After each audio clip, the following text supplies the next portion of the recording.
I think when you're playing Cincinnati, you're trying to keep that other guy off the field. So if they don't come in and try to pound the football, I would be stunned. I met this guy when we were young minor league baseball announcers just getting started, and now he's one of the best play-by-play guys to ever do it. My friend Joe Buck. ESPN ran a promo for the upcoming game between the Bengals and Browns, and it was obvious how excited Troy Aikman was that Joe Burrow was coming up next week. He referred to him as an assassin. What do you think of Joe on and off the field? He's awesome, and there are so many organizations that are dying to have a Joe Burrow. Everywhere we go, you look at one team after the next. There's a handful of guys that, the obvious ones. And then there's Joe Burrow, who's a stud on and off the field. I think he's a leader. I think he says all the right things. Coming off the game they're coming off of, that's them at their best against Atlanta and showing all those weapons on the outside. I can't wait to go there.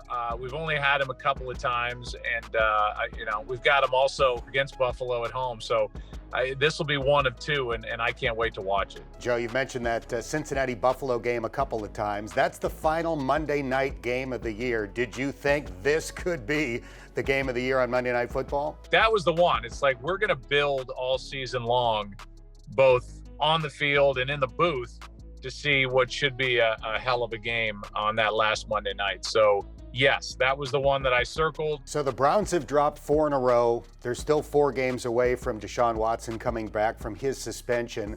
What do you think are a few of the keys on Monday night? Well, everybody there is screaming for them to run the ball more. And when we've had the Browns, they've got 3 running backs that are really talented.